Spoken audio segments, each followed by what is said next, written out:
Yo, what's going on, guys? Welcome to Rants Red Talk, where we discuss all the topics you send through to me on Twitter.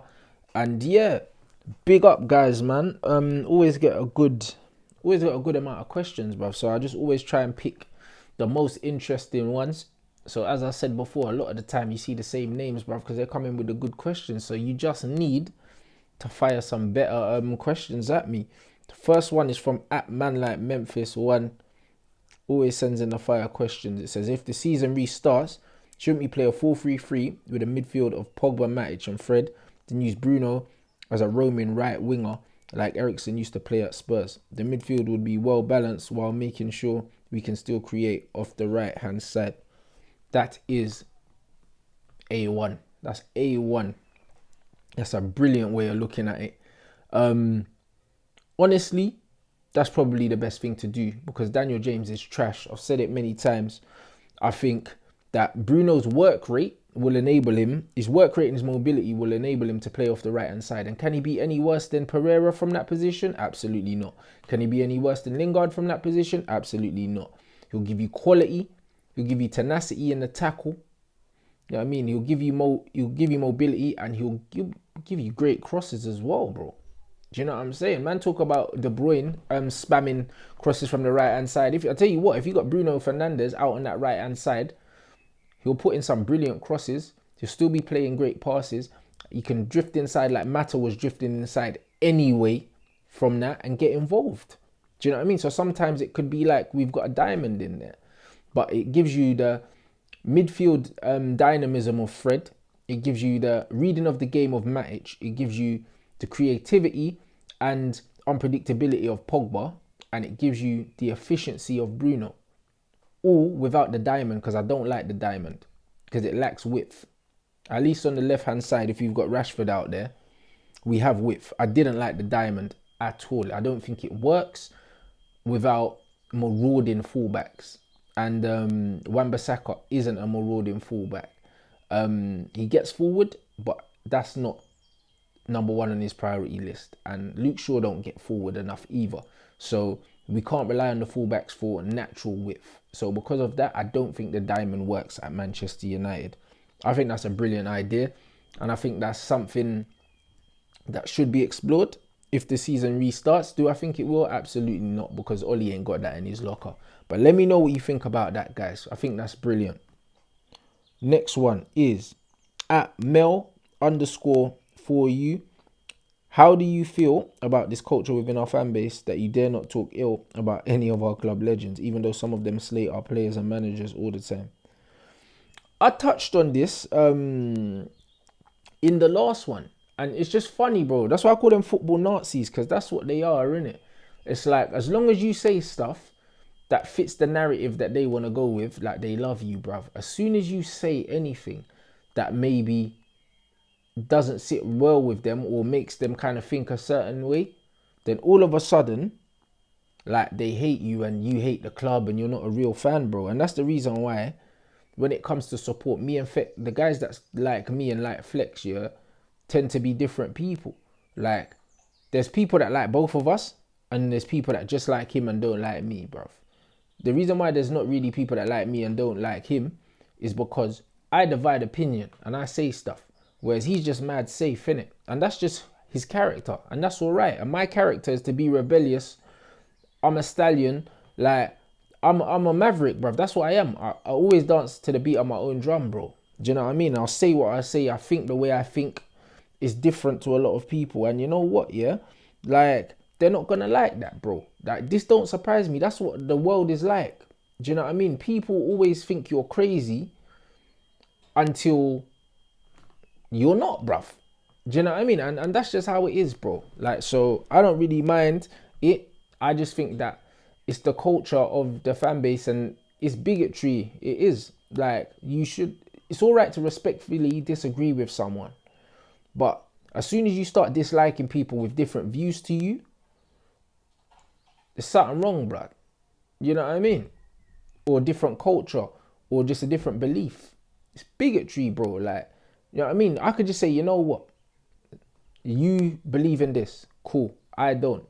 I respectfully disagree with you. let's move on. But I'm not going to be like, I don't like you because you believe that. What is that, bro? I could have a brethren that's a flat earther, blood. Just because you believe the earth's flat, I'm not going to be like, I can't chat. I'm not chatting to you because you believe the earth's flat. I might make fun of you, but I'm not going to tell you that I'm not chatting to you because of it. Do you know what I mean? It's stupidity. Like, it's stupidity and ignorance that would genuinely make people, like, just say, yeah, I don't like someone because they don't believe what I believe, bruv. Or you're not a real football fan, or you're not a real United fan if you criticize ex-players, bro. Like, ex-players are people, innit? That's what they are. They're people. You're allowed to have an opinion on a person. It doesn't have to be the same as someone else's. It's cool. Like, there's even like an old tweet, yeah, floating around that I put out when everyone was getting on Lingard and Pogba's back, yeah, for dancing and saying, oh, they're not taking football seriously and this, that, and the other. And I used the example of George Best. And these guys got in their feelings about it, yeah, because it's a culture thing. It's that simple, yeah. George Best, yeah, is a legend at the club, was a legend in football, and these fucking people making better noise outside my house. He's a legend in football, a legend at the club. His extracurricular activities cut his career short, meant that he didn't have the career that he could have had. Do you know what I'm saying? It also meant that he ended up losing his life, etc., etc., etc. But these men will glorify that and be sitting in the stands singing about going on the piss with Georgie Best, bruv. There's a song. And I'm like, bruv, like, how are we making light of that when the man actually lost his life to alcohol and we're singing about it and it's all right, but no one questions his attitude to football because he won stuff and he's a legend, bro. Like, them two things are not mutually exclusive. You cannot be committed to your craft and not take football seriously and just be good. Do you know what I mean? Ronaldinho was the same. Ronaldinho never took football seriously as a career once he got to a certain level. Once he got out of poverty, won everything he had to win, he was out seeing strippers and all of these things, and that don't make him any less of a legend, bro. But that doesn't mean that his attitude to football was probably what it should have been. Do you see what I'm saying? But these people can't differentiate between attitudes and extracurricular activities, bro. Man can't tell me that Lingard ain't got good attitude to football, bruv. Because on the pitch, no one runs harder than Lingard. Off the pitch, probably no one trains harder than this Don. Do you know what I mean? He dances around. So what, bruv? Is it affecting his fitness? No. Is it affecting his football career? No, it's not. If he's off form, it's not because he's dancing. It's not because he's out late drinking and turning up to training drunk. It's because he's just off form. Or maybe he's just not a very good footballer. Same with Paul Pogba. If Paul Pogba's not playing well, it's not because he's out drinking, because man don't drink. It's not because Pogba's out partying, because he don't party. If he's not playing well, it's because he's injured, or he's having a bad run of form, or he's in a team full of crap players, bruv. And he can't do it all himself. But there's a reason. The reason is not his lifestyle. The reason George Best's career didn't have the longevity it was meant to, the reason why Ronaldinho's career didn't have the longevity it could have had, is because of their lifestyle, innit? So we can't be celebrating the lifestyle of one player because they're legends, yeah, but then slating other men just because they haven't achieved what these men have for other things that's not even near the same. If I'm a football manager, I'd much rather my players are dancing on Instagram than going out and getting trashed. I'd much rather that. And that was all I said. But then man were like, oh my God, how dare you disrespect George Best? Didn't disrespect him, bro. I just spoke facts, bro. If I turn around and say, boom, I'd rather my footballers are out dancing, yeah, than shagging their brother's missus, that's not disrespecting another club legend, is it? No, it's not, bruv. I'm speaking facts, rude boy. Do you know what I'm saying? It's not disrespectful at all. Am I lying? Do you know what I mean? But these man don't like to hear them things, but I don't care, bro. That's the difference between me and a lot of these other. I do not care, bro. Do you know what I'm saying? Cry me a fucking river. Do you know what I mean? Facts are facts. So you're completely and utterly spot on, my guy. I think a lot of the times these men will slate players in our team. Now, the likes of the Lingards, the Pogbas, whatever, the Martials, and then turn around and say, oh, don't disrespect these club legends based on stuff that they've done. Like, Get the fuck out of here. Let me know what you think in the comment section, guys. Big up yourselves as well. And you know there's them dickhead Twitter accounts that like to try to chop up segments of things I've said and cut things out and take them out of context. You can fuck yourselves too, bruv. Take that out of context, bruv. Because man will have that locked and loaded ready for your clerk, bruv. Alright. Next one. It says a lot of talk about we can only sign Grealish if Pogba goes. Doesn't it make more sense to let Lingard, Mata and Pereira go and keep our better players? I don't get the defeatist attitude of the fan base. Yeah, I've said this a million times. Grealish is like the good enough hybrid of a Pereira, Mata and Lingard together. Do you know what I'm saying? He's got that British kind of tenacity that Lingard will give you running around. He'll give you the little bit of quality that Mata gives you. Do you know what I mean? And he'll give you the bit of, I don't know what Pereira gives you, but he gives you that as well, innit? So get rid of them, man, because they're dead wood, innit? They're just extra bodies for body's sake. I'd rather have a small, close-knit team that are quality rather than having bare, dead ballers, fam. Do you know what I mean? And saying, yeah, we've got squad depth, yeah, but how deep is it really? Because these men are dead. So I think we get rid of them three. You bring in Grealish as a squad player. That's real depth. Squad depth is bringing on someone that you can rely on to change the game. Not just bringing on man because we've got man. Because then I could say that I could just go into the youth team and say, yeah, man got depth, fam. Because we've got another 20 man down there. So absolutely, bro. Absolutely. I think a lot of these men are so used to being crap, yeah, that they're comparing Manchester United to the current crock of shit that we have instead of the legends that these men are so quick to talk about and defend all the time. Why don't you compare our midfielders to Michael Carrick and Paul Scholes instead of comparing them to flipping... Who were they even comparing them to? Because even the way they talk about Scott McTominay, like Scott McTominay would get anywhere near that 2018, bro. The only way you'd get near them is if you had a season ticket behind the dugout, fam. So it's just one of them ones. I'm 100% with you. Let me know your comments and your thoughts on that. Or our fan base too much? Yeah, have they lost it, bruv? Have they lost their hunger for being the best? I think they have. All right. At Donaldo, 1 mil.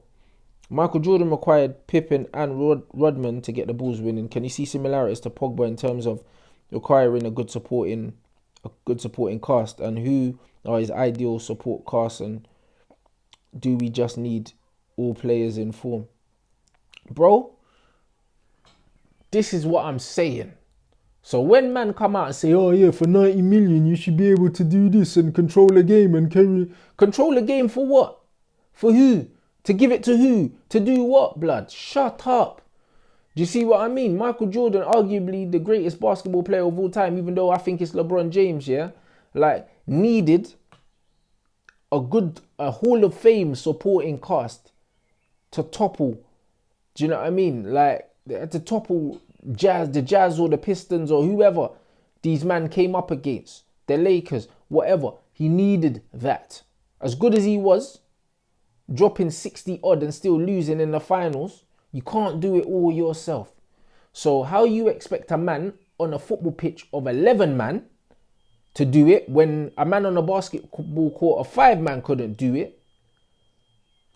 I don't really know what man's supposed to do.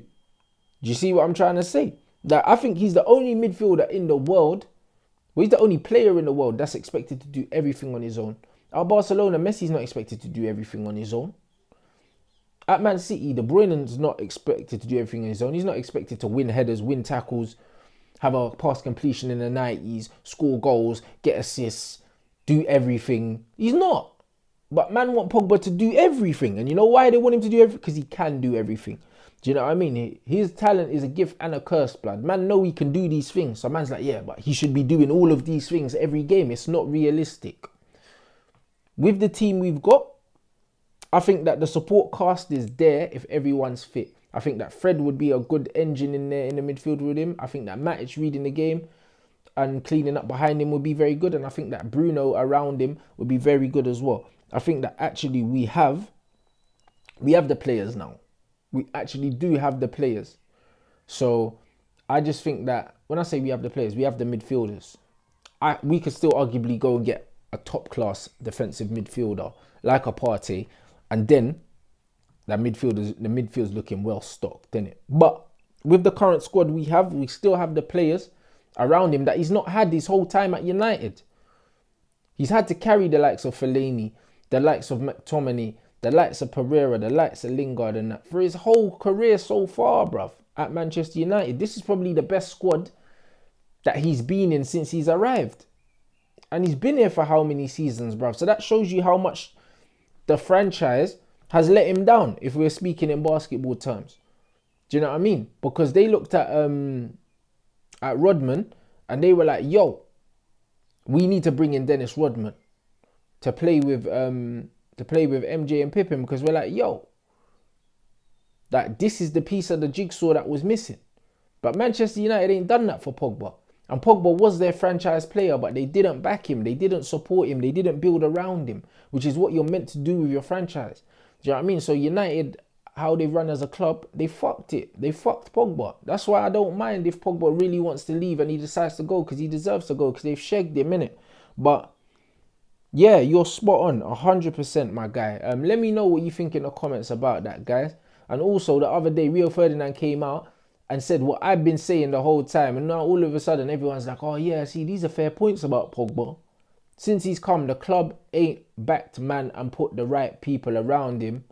But then they expect him to do everything and throw up flipping magical numbers. Get out of here, bro. It's not realistic. And last but not least, Anas_488. Many people have said we're a few players away from challenging for the league, but are we really? 17-18 season, 20 points off. 18-19 season, 32 points off. 19-20 season, 37 points off. Could be more. Is it a matter of buying players to make us better, or having a system in place on the pitch and structure? Bro, you're spot on, innit? Like, them numbers are damning. Do you know what I'm saying? Like, people say, oh yeah, but we're only 1 point off fourth. No, look at how many points we are off first, bruv. That's what Manchester United fans should be looking at. Again, it shows the defeatist mentality that a lot of these men have, where they're not looking at the top, they're just looking at who's closest to them. Nah, bro, your aspiration should always be getting to the top. And that's why if Manchester United have any ambition, they make sure that Pochettino does not get away for the third time, because that's real ambition. Going back to that Jordan documentary, real ambition is sacking your coach here and bringing in Phil Jackson.